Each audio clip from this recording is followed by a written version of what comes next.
of what minority versus majority is, that whole aspect of what a superiority complex really is in America.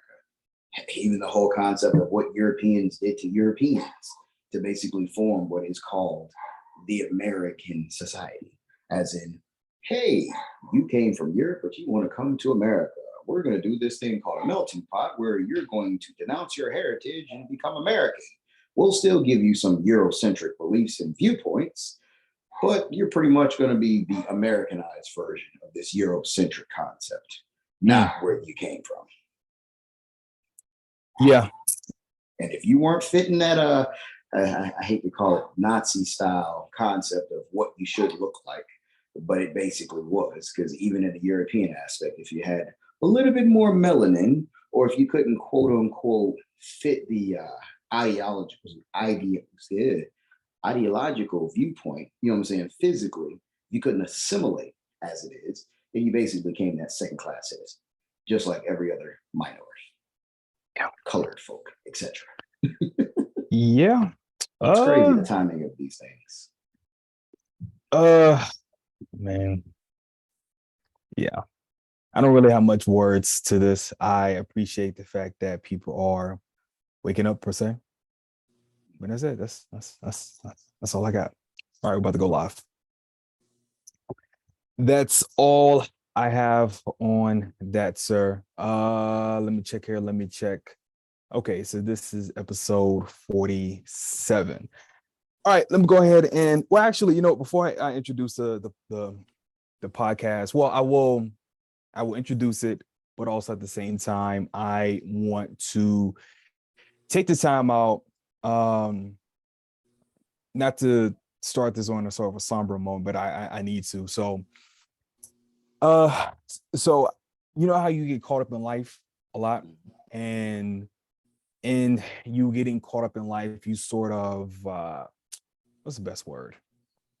You get so like deep into like your own shit that you sort of not forget, but you can't keep up with everybody, right? So I'm telling this story now because I kind of want to touch base on the whole thing. Oops, sorry. I want to touch base on this, and I want to show love here. So a friend of mine, dope producer, goes by the name of Major League Beats. So if you guys don't know, Major League Beats has worked for like K. Michelle. He produced Omari Hardwick's entire album, spoken word album. And he's worked with a few names. He works with one of the actresses from, I forgot the name. What's the show that Tay Diggs is on? Is it the what's it called? American? I'll look it up here. But anyway, TV show. But anyway, I want to touch base in regards to that because I texted him a few weeks ago asking him like, yo, fam, I'm working on these spoken word projects and I want to know what it would take to actually hire you to show me how to make some spoken word beats. And I texted him around 7 my time. So, no, I'm sorry. I texted him around 8 o'clock my time here in LA. So back home in Houston, I know it's like 10 o'clock. And he didn't respond. So I was like, oh, that's kind of odd. Usually he's pretty spot on and getting back to me. So this morning, or this afternoon rather, I texted him and I waited an hour, he didn't get back to me. So I'm like, yo, what's going on? So I went to his Instagram post and so he hasn't posted anything since October of last year. So I'm like, okay, that's strange. Because I know he was very big on creating more content. And his videos on my timeline on YouTube would still pop up. So I went to like the tag to see. And the first 2 posts is like, yo, produced by Major League Beats. So I'm like, okay, cool. I guess he's still around. I guess he's just not posting on Instagram. And I kept scrolling, and then I saw Long Live Major Beats. And then I kept scrolling, and I started seeing more and more RIP posts. And so I flipped out. I called. I got sent straight to voicemail. And I went to his Twitter and found out that he passed, I think it's October 14th. That he had passed. And it hit me like a ton of bricks because I was working with him and his manager. I'm not his manager, but Omari Hardwick's manager, and trying to get them part of the recording academy to get them a member of the Grammys. And we're working on some stuff. He actually produced Jay Daniels EP, the artist I was A&Ring. And yeah, man, that really, the lighter way of saying it, that really fucked me up. And yeah, it was just yeah, I don't know, bro. It just it like I said, it really messed me up in the sense of like I realize I have my own life. Like I get that, but it was just a reminder of like shit. Um, you can really get so caught up in your own stuff that you almost don't know what's going on. And I've been so caught up in trying to solidify this move to LA and everything else. It literally like the last time I think I reached out to him, thing was right before I moved. So I hadn't spoke to him in a while, and when, like I said, we didn't get back to him, I knew something was up. And yeah, so I want to dedicate this episode to him, his family, his children. I can't believe I can't even imagine what his son is going through, because he not only he was a good father, but he's also one of the coaches of his son's baseball team as well. So I know they're going through it. And so just want to say, rest in peace, my deepest condolences to his friends and family. And his walls is filled with just people that just talk about great things about him. He was definitely one of the A1 producers I ran across in my career. So I just want to give a shout out to him. So Most definitely. yeah, Rest in peace. yeah, rest in peace, Joshua Jones, aka Major League Beats. But all right, but outside of that, man, Waves, how's your week? How's your mental health?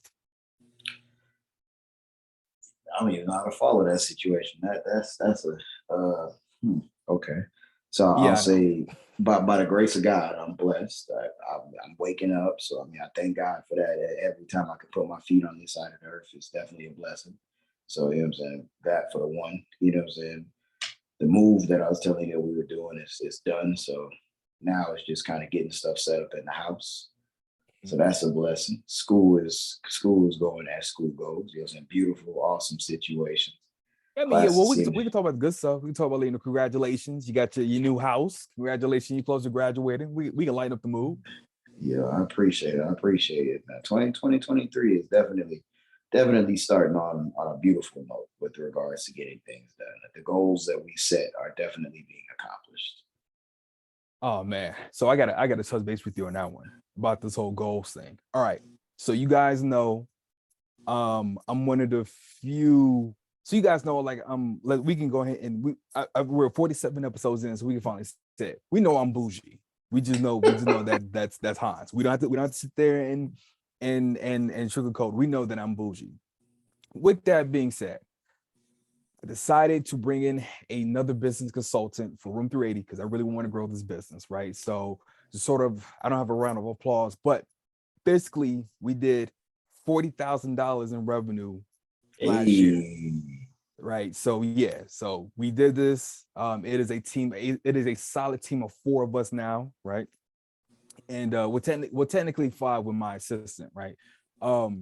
And we have done wonderful things. I'm truly grateful to be at this point, just to sit there and be like, wow, look what we could do. And I know we're capable of a lot more, but I know with that I have to do something different, because last year, would be a month ago, I started for like 2021 again. And I don't know if you remember, but I said 2021, I had to take the last 2 months off. I had to take a sabbatical, which means I did nothing. And that was the hardest, I don't know if I would say the darkest time of my life, but it was like one of the hardest times of my life. It was hard to get up in the morning because I was just completely exhausted. And I was like, yeah, something's not right. I shouldn't be repeating these patterns. So reached out to business consultant, like, yo, look, listen, I run a music production company. I'm a producer.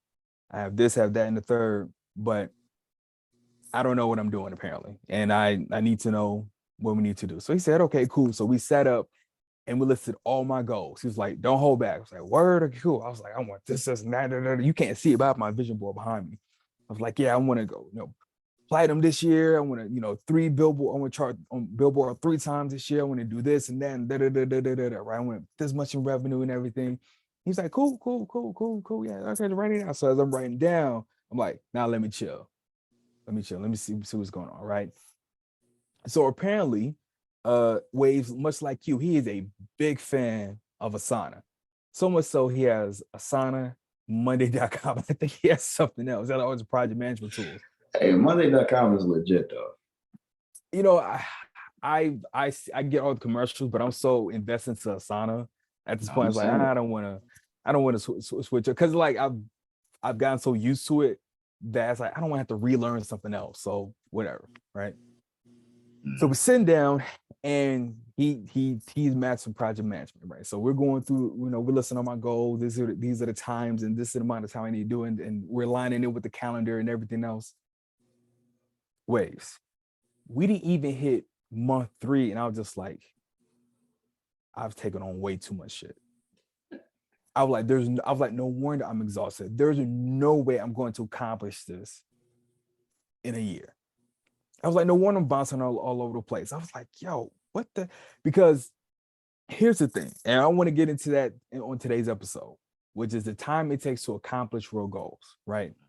So let's say I want to take Room 380 to 150,000 revenue, you know, fiscally for a year, right? So technically our Q1, which I just found out, your Q1 actually starts the moment the conception of so that means the moment you get your LLC, that becomes your Q1, right? So our Q1 is March, April, May. Yeah, so Q2 is actually our Q1. Does that make sense? Because we started May 18th. So our Q2 for the rest of the world. Quarter versus ours. Right. So Q1 for us. So technically we're in the 4th quarter, right? So we can still do a lot. But anyway, so I'm sitting there and I'm listening at all these goals. I'm listening to all these, like, I'm like, you know, you take your goal, you reverse engineer, you break it down. I'm just like, how the hell? I mean, get this done in this lifetime. What the hell? Automation. Yeah, that was the first thing he said. It was just like, oh yeah, you're gonna learn to delegate. Believe that. You're gonna learn to delegate. I was like, wow. So I kind of want to dive into that. So let me kind of go into what else. So I'm looking at like the year, right? So I'm looking at what I want to do for music, you know, as a producer, what I do for business. I want to learn this. I want to learn that. I want us to do this. These are the projects I want to work on. And I'm sitting there, complete transparency. And I'm just like, hey, bro, when do we set ourselves up to where we start making money? And he goes, exactly. That's the key. You've learned and gained and acquired, but what is it actually doing when you execute? And that was the part that he was like, I've been trying to get you to see. Because me and him have been talking for like a minute about this. Actually, I think we've been talking since 2019, 2020 or something like that. About this, about us actually doing this, setting this up. And I was like, no wonder I'm exhausted. It became like, I can visually see, like, no wonder I'm exhausted. Doing all this stuff and then just piling on this other stuff, just like, it's almost like the equivalent of, let's say you try and get from LA to Las Vegas and you have 7 cars. Well, why not just take one car, right? It becomes sense like, duh, take one car, fly back, drive another car, fly back. You know, why don't you just do that, right? Or why don't you just take one car and ship the other cars or ship all of them? Duh, right? And so I'm sitting there and I'm just like, this is the equivalent of getting in one car, driving one block, getting out the car, running back to car number 2, driving another block, getting out the car, driving, you know, running back to car number 3, and just doing this. And it's like, no wonder. It's assets and liabilities. It's a matter of all the things that you're acquiring. Are they an asset or are they a liability? If they're gaining something, as in you're gaining an education, perceivably it's an asset in the sense that you learned a new skill, but it becomes a liability if you don't exercise the skill. Because at some point you're going to have to jettison that behavior in replacement of something else. It's literally the same conversation we're dealing with artists with regards to recording music right now and how much music you release. If you release too much of your music, is it an asset or is it a liability? Perceived as an asset with regards to saying, when we put this out, more people will listen, but it's also a liability in the sense that it's shortening the attention span because people don't have the same perceived value for your music because it's coming out in such succession. So it's kind of like that round robin situation. You're a very good podcaster. I want you to know that. Like the way you just segue into these topics is incredible. So do you want to touch base on the whole music business world, saying Meek Mill is putting out touring music if he wants to do 4 albums in a year? And okay, all right. Yeah, all right, we could definitely do that. All right, so you're good. So music business world put out an article. Yeah, I want to say a couple of days ago. They said how much productivity is too much productivity. So I just want to read this the first paragraph, right? Hold on, give me a second here. Actually, hold on. Wait, talk about something in a second. Hold on, let me. I mean, just even in that concept, I mean, that is the grandiose question: is how much productivity is too much productivity? Because at the end of the day, a major artist versus an indie artist is the dictation of how you're moving.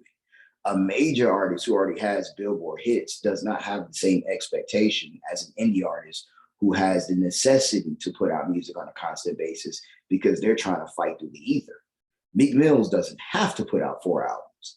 It's a premise of what he wants to do with dealing with the new culture and basically experimenting to see how it orchestrates. You know what I'm saying? Because at the same time, we also have to manage the mitigation of costs for him to get these albums out versus what he's making back on the albums. And in that same time, what does it look like for you to be touring with 4 albums out in a year? How much music are you actually doing on these shows? Is people going to have enough time to properly identify which one is going to be your single and successfully a hit in comparison to the other music? Then when you're also on tour, how does that placate against your other records within such a short time span?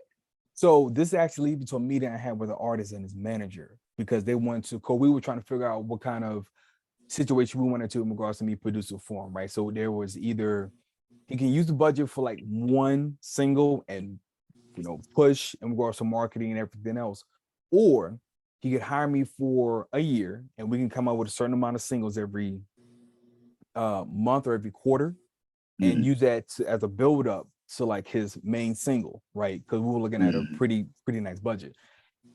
And so I have pushback. So I understand what you're saying, but also I have pushback in regards to the article.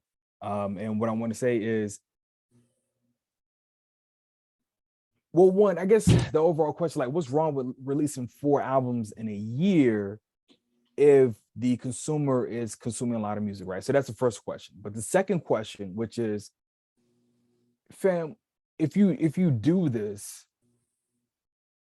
how does, I guess that's the question, like, how does it look bad? Because that's really what the article was saying, was like, it looks bad in the sense of he's really like he's overdoing it. But I'm just like, if he does, because we don't know, because here's the thing. If you're releasing an album, what if it's only 5 songs per album?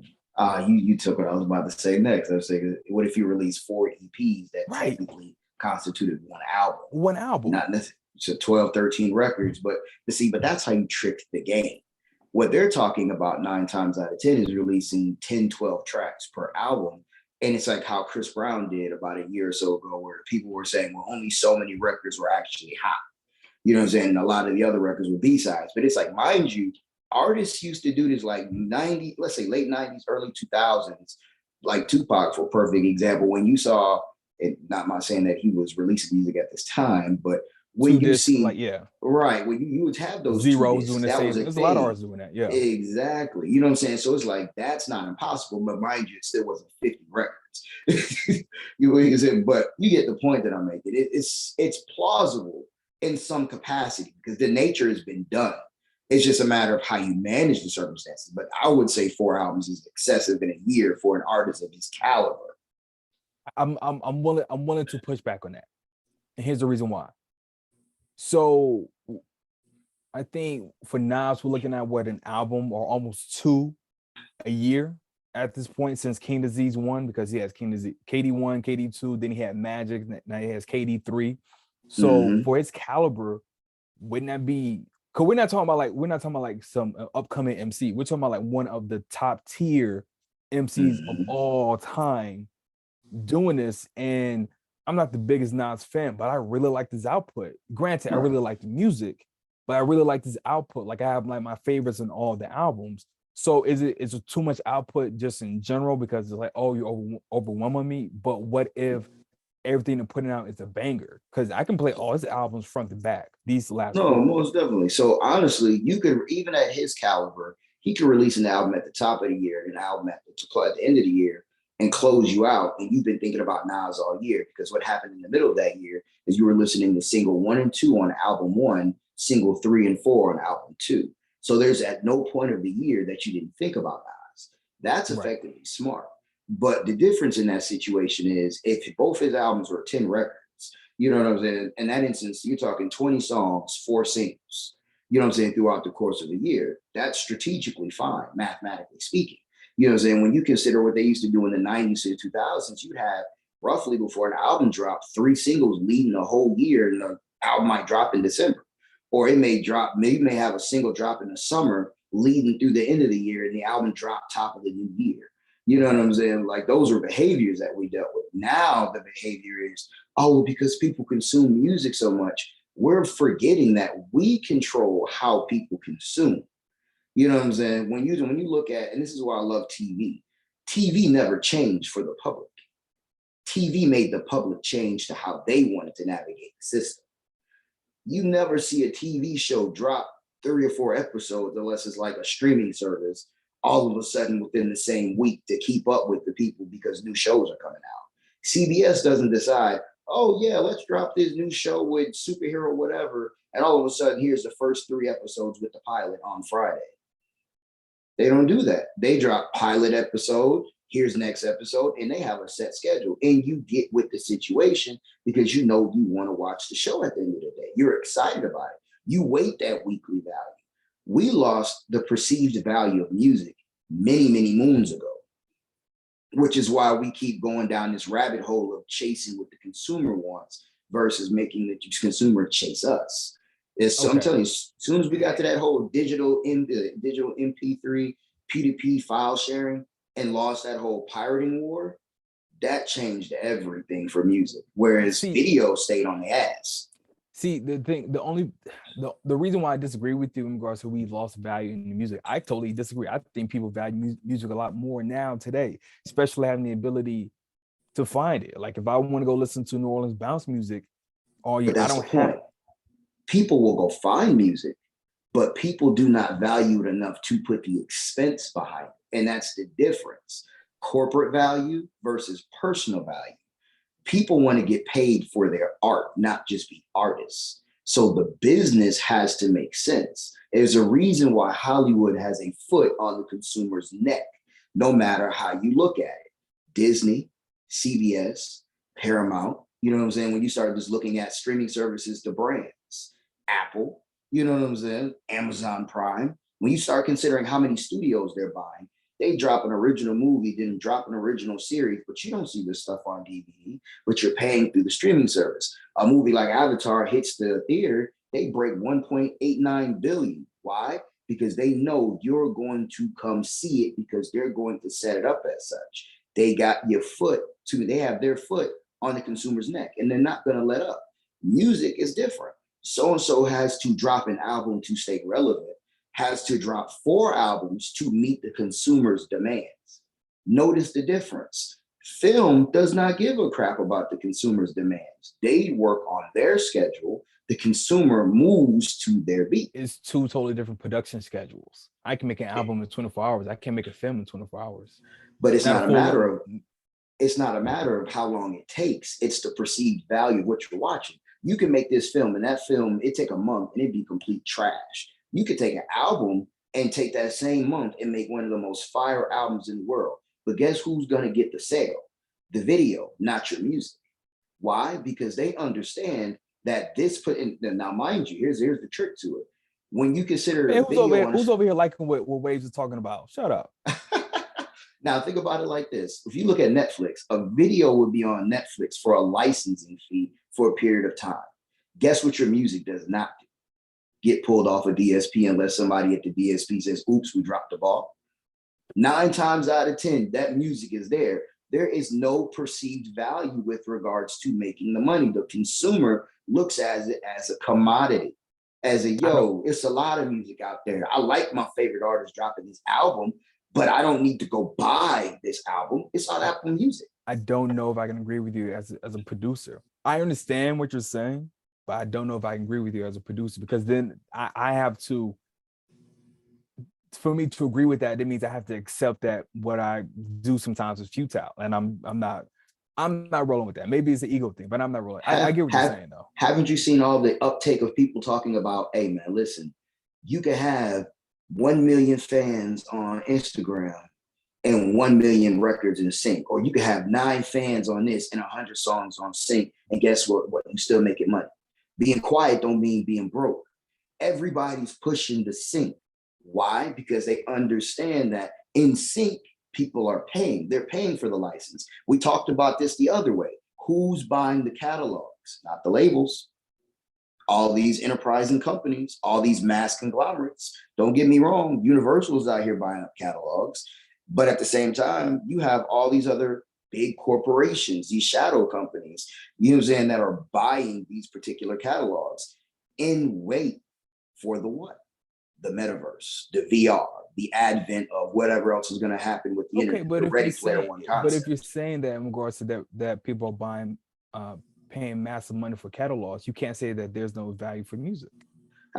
Here's the difference. They understand that what they're buying is going to get them the value of it being licensed in this other product, games, movies, etc. Whatever's coming next. It's not about you just streaming it in the traditional sense. Remember, streaming does not pay anything but cents on the dollar comparatively. We've already had that conversation where there was a video with Ray Daniels where they were talking about how radio is still the payout aspect comparatively to streaming.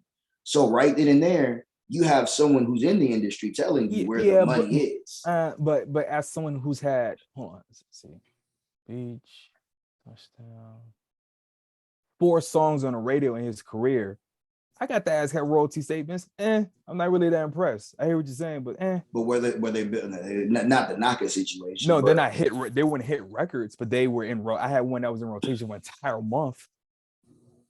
What market? you know how radio goes. There's a lot of circumstantial answers to that.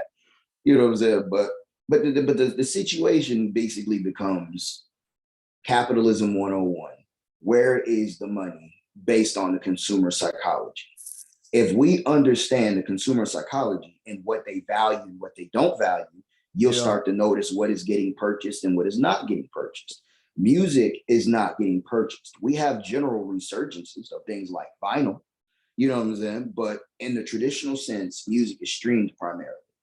iTunes still exists. Amazon Music, in a way you can buy it, still exists, and so does Google Music. But when's the last time you heard somebody say, let me spend 99 cents? But they'll still go buy that DVD because the DVD has the bundle. The same thing that you hear these artists talking about. Can't listen. I not to cut you off, I hear you. But you talking to me till you blue in the face. I am not agreeing with this. I'm not 100% on board as someone who is working, who I'm not like we're working on a situation now where we're trying to get like the music is selling something. It's a conduit. Oh, the music's like weed. It's a gateway. It gets you everywhere. I can't say that there's no. Anyway, I'm not saying there's no money. I'm saying the consumer's perceived value is not what it was. Remember, matter of fact, I give you a perfect example. Remember, they used to talk about, Jay-Z and P. Diddy used to have these crazy budgets for videos. Bro, all of a sudden, the drop off. Listen. I understand what you're saying. I just don't think I agree. Sorry. All right, man. 10 years from now, when history shows, we'll just be like, that's just what it was. Yeah. All right. What else we want to touch on? Do you want to touch this whole Chris Sean Blueface thing? I mean, they have literally just like bombarded my timelines. I mean, I cannot escape this thing at all. See, Drake hinted he might drop another album this year. I guess that's cool. I have nothing against that, because if okay, bro, even with that, like, come on, if the biggest artist on the planet is like, hey man, I might have to hit you guys with another one. Anyway, but That's tricky. I mean, realistically speaking, I mean, because people argue all the time that Drake do or don't miss. You know what I'm saying? And if a Drake at this point, it's effortless. It's quite literally just for the love of music that he's releasing. I mean, at this point, he probably doesn't have to do much for the rest of his life in the way of recording. He'll be perfectly fine. Yeah. But he has fans. He wants to feed the fans. Yeah. Oh, this is an announcement. Shout out to ARTZ. He just put out a new single called The Way Father, produced by yours truly, Hanz Nobe. It's out on SoundCloud. Y'all go check that out, man. Produce that. It's funny, I actually produced that on YouTube during the pandemic. During my YouTube live stream, I actually made that beat that he's using for The Way Father, man. So shout out to ARTZ, shout out to Reject Dream, shout out to Bully with the Bucks, and shout out to Audio Land Studios, man, out in Long Island City. Let's see.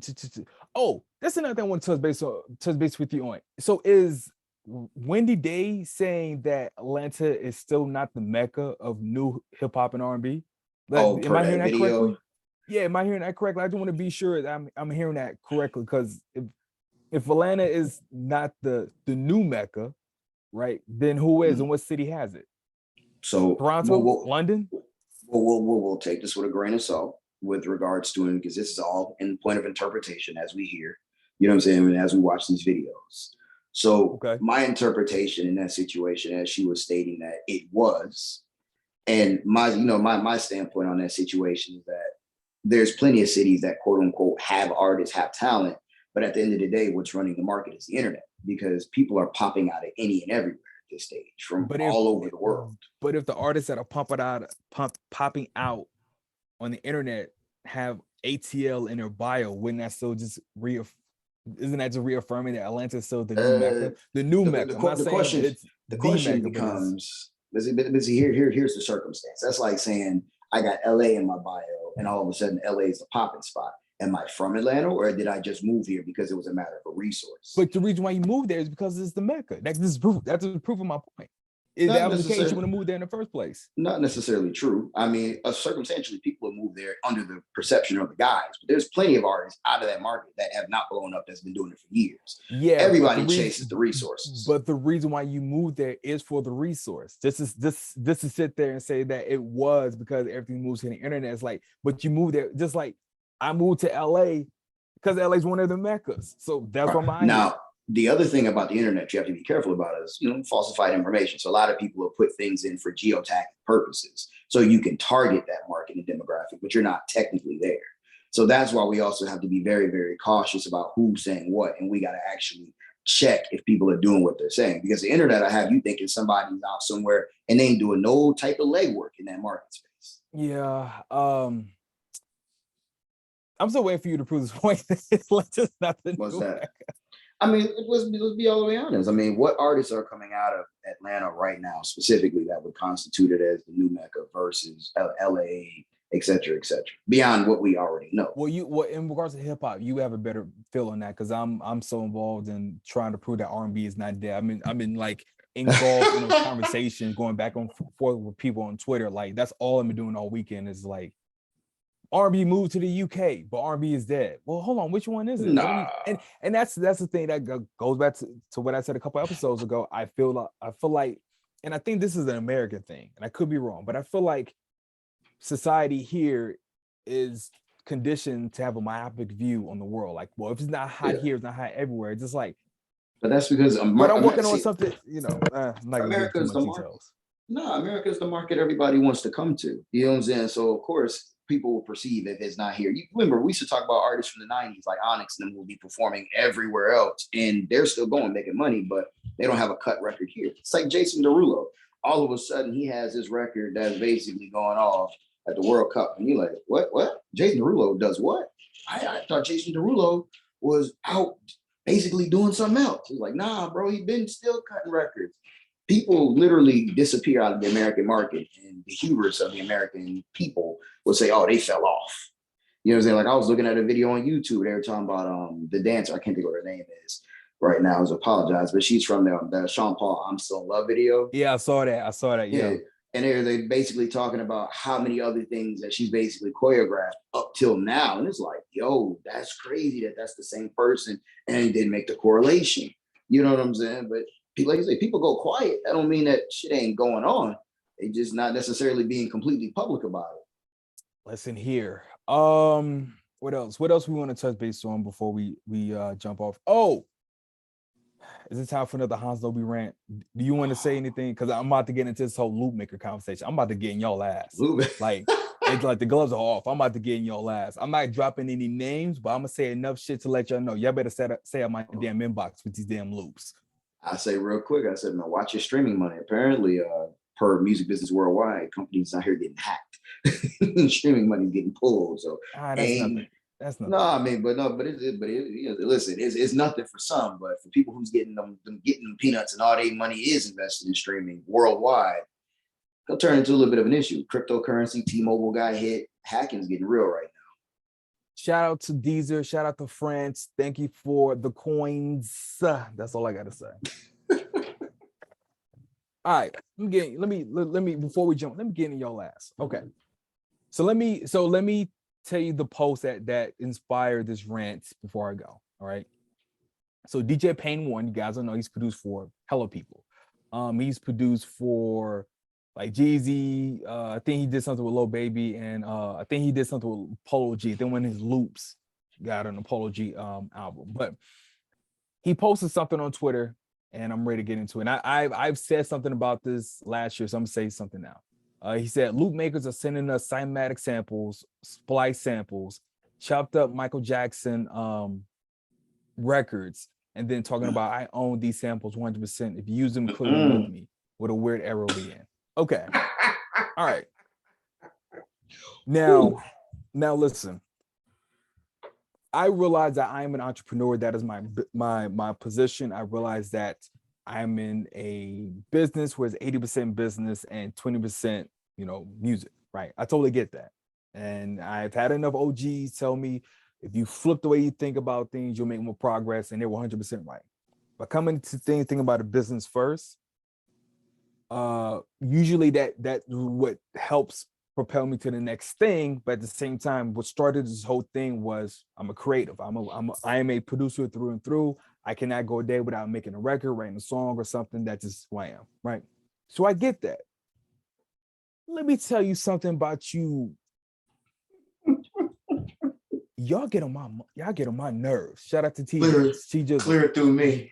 Y'all get on my motherfucking nerves. Listen, let me say this. This is me being respectful. Okay. Y'all need to stop sending me loops from Arcade, changing the key and saying it's yours. I've had enough. Mm-hmm. I see some of y'all in studios with some of these big name producers that I know you probably paid a little coins to get in there, or you invited them over, making it sound like y'all. Yeah, I get that. I get the business. I get the optics, but I'm here to tell you, as a producer, I'm over it. That's why I've unsubscribed from Splice. I only have Arcade. I'm not taking none of y'all loops. Don't send me every single person after today's episode. You send me a loop, I'm blocking your email. Especially if we never shook hands, we never chopped it up, nothing. Don't send me no loops. Because some of y'all been doing this. And it's not just recently. Y'all been doing this for years. I'm just like, damn, isn't that from output, or isn't that like rev output? We did say this would happen. Everybody started getting on it. Because like the first time I noticed it was I got a sample pack, and I put out a plugin called Rev, but there was like you could play it as an instrument, or you could play it as a loop. And I got one. I was just like, that's odd. Isn't this from? I said, okay, so I think it's of it. But as time has progressed, I keep getting more and more and more. And just like, I know what this is. Y'all not here for the culture. You're not here for the music. You're here to try to game the system so you can get money and get a little clout. If that's what you want to do, I totally get it. 1 or 2 you guys, I'm totally cool. But it's at a point now where it's like I don't trust anybody. Okay? I don't trust anybody. There's only 2 people in the globe that I trust, and I talk to people everywhere. There's only 2 people it's like don't send me no loops because I don't know you. And this whole thing of yo, I own 100%. You have to clear with me and this, that, and third. It's like, okay, let me give context to this because I'm ranting here. So what's happening lately, Waves, is there are these loop makers who will send these packs unsolicited to these producers. The producers will use it. They'll get the song placed, and you have to clear with everyone, right? Because you need your, BMI, Right. I mean, you need your IPI information. So that producer would then reach out to that loop maker and say, hey, I'm going to give you, it's 0.5. We're getting 0.5 on the record. I'll give you 25% or whatever of my share, and then that's it. Right. The loop maker would sit there and be like, yo, if it ain't 90%, I ain't clearing jack. And you're just like, are you serious? Yeah, because y'all made that song off my loop. And you're just like, your loop wouldn't have even gotten to that artist if it wasn't for the work that that producer or beat maker made with the people that involved with the situation. You're an outsider. You have no leverage. The only leverage you have is that is your composition. But you're going to hold up everything because you want to get greedy now? Oh, now it's all about me. Huh? I thought the whole purpose of you sending this loop out was to help him or her out. Now you want to leverage against them and try to hold them hostage, and now they lose their placement because you want to get greedy because this ain't really something you want to do. You ain't framed dudes. You not bad, not good. This ain't King's like you know nothing of these things. The only thing you know is, hey, if I do this thing, I can get money and I can get clout. Let me tell you what one of these loop makers did. Like I said, I'm not going to say names, but I'm going to say enough shit to where y'all know who I'm talking about. One of you so-called loop makers, right, composers, got a placement with Drake on one of Drake's albums, right? You call yourself reaching out to me. Of course, I didn't know. Reaching out to me, talking about, yo, let's work. So we're sitting there, we're cooking up, we're doing some stuff, this, that, and the third. Finally, something hit. Hey, Hanz, you may want to check this guy out. So I go to Instagram. I'm not seeing a lot of posts. I'm like, okay, cool. So I find out we have a mutual follower. I'm like, oh, I know who this guy is. So I reached out to him, say, hey, man, we get a chance to chop it up. So on my lunch break, I went up, I hit him, I was like, hey, tell me about this old buddy. Come to find out, he called himself trying to flex and do the same thing. You know what happened? Not only did they not use his loop at all, they didn't give him credit. He got butthurt and put in his bio, he was on Drake's album. Now, do I think they may have used his loop? There could be a possibility, right? I don't know for sure. But this kid claimed that he was on Drake's album. Okay, cool. So I was like, hey, bro. So I'll go back to the loop maker. Hey, bro, quick question. I'm about to send this out for placement with Atlantic. And we should probably make a contract. Let's put it in writing in the email saying, hey, we'll do 50%, right? You know what this dude said? Well, I mean, you just put drums on it, so I need at least 75. I said, hey, I don't know if you noticed, I chopped it up. I added a whole lot of effects to it. So why can't we just do it 50-50? I'm cool with 50-50. Nah, man, because if it weren't for my look, you wouldn't even made that beat. Okay. That's the last time I spoke to him. Try to pull that on me. And I'm just like, you have, now granted, if you got far enough to almost get on Drake's album, or you did, I don't know, right? But you're reaching out to me, and I'm like 1 foot in, we'll say up to a knee, right? Because I'm going to the Grammys and I'm meeting some people. Then you have no leverage. If you got to go through me, because I'm trying to start reaching people that you supposedly worked with. So in regard to this situation, city loop makers that have worked with these other producers that I know, it's like, why would you sit there and try to trap the person who's trying to make the connection for you to go get the placement? And if you're talking like this, if you're talking spicy to me now, before I even send this off for a placement with Atlantic, I can't even imagine if I didn't say anything to the last minute. So I get you guys are trying to game the system. If it was 1 or 2 you guys, cool. Now that's a whole bunch of you guys. It's a culture. It's a culture now. It's a cloud culture. And I'm here as a musician, as a creative, as someone that's part of the culture, as someone who really wants to see music grow, It's one of the reasons why I joined the Recording Academy. Fuck y'all. That's me being respectful, because like when Southside said the whole thing about like, oh, you guys are just hiring these musicians, work for hire, and you're using their composition and putting out, talking about you made the loop and you don't pay them anything. As a budding musician myself, what an asshole thing to do.